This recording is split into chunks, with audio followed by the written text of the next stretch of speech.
We're really starting to see conditions change rapidly around our area. We want to be joined live now and do an interview with William Ray, who is the State Emergency Management Director. Thanks so much for being with us. Give us the current update as you take a look at the big picture here. So thank you all for the time today, and certainly for y'all's support as we move through this. I think as we briefed this morning, we are starting to see the weather impact really begin to spread west to east. We are obviously, for those here in the Triangle, we are starting to see some significant snowfall. We are starting to see some accumulation on roadways and other shaded spots or elevated surfaces. And so, again, just want to remind folks, if you don't have a reason to be out today, tonight, and into tomorrow, it would really be helpful for folks to stay off the roads, allow DOT and the power crews, as well as our public safety agencies, to really focus on supporting those that are in need right now. Yeah, William, we can't stress that enough, just to be able to stay home if you can. But as we were just looking at that live picture, we were seeing the snow plows out there. Are you able to deploy resources to some of the areas that need it most pretty quickly? So I think, great question. I think we have really phenomenal partners across state agencies, as well as our local agencies across North Carolina. And so I think, as you heard this morning from Secretary Hopkins and team, the DOT crews have been out since Sunday doing some of their pre-treatment operations, are out today beginning to push snow in areas that it's safe to do so.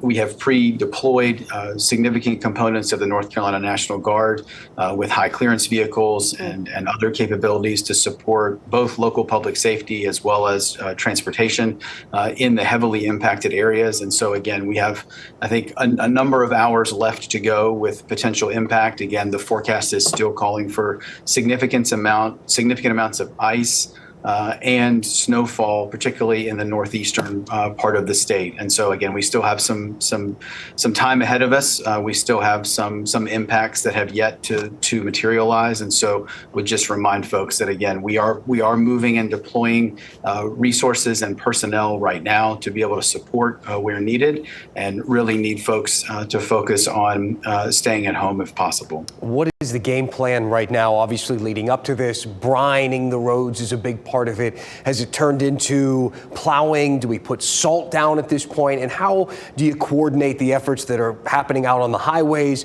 compared to some of those side streets that they connect to? Sure. So, great question. I think so. Right now, you are starting to see some areas with DOT primarily starting to focus on some of those state highways and state roads.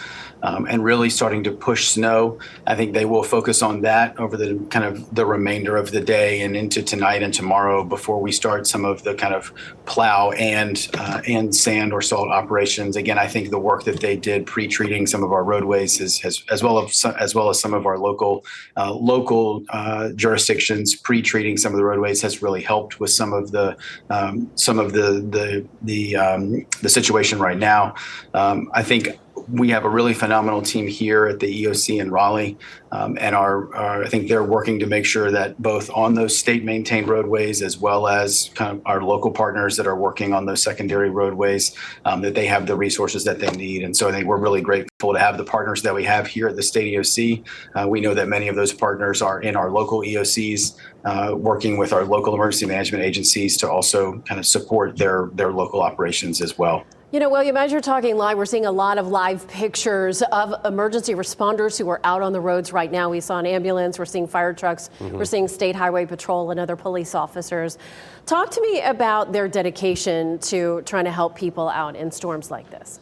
So I think you hit it on its head. I think we have phenomenal public safety agencies here in North Carolina. We have incredible personnel kind of really across the public safety and emergency services space, to include National Guard, DOT, fire, law enforcement, EMS. I mean, they put themselves in harm's way, and certainly in situations like this, they stand up, answer the call, and are ready to move out to support those that are in need. And again, I can't say enough about the responders that do that work here in North Carolina.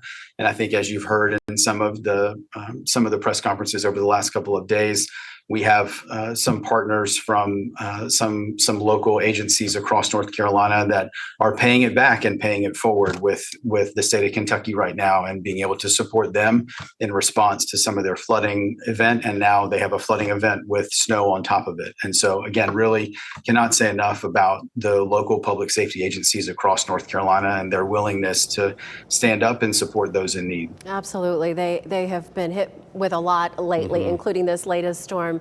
William Ray, thanks so much for your time, and please check back in with us if there's any important information we can help pass along. Thank you both.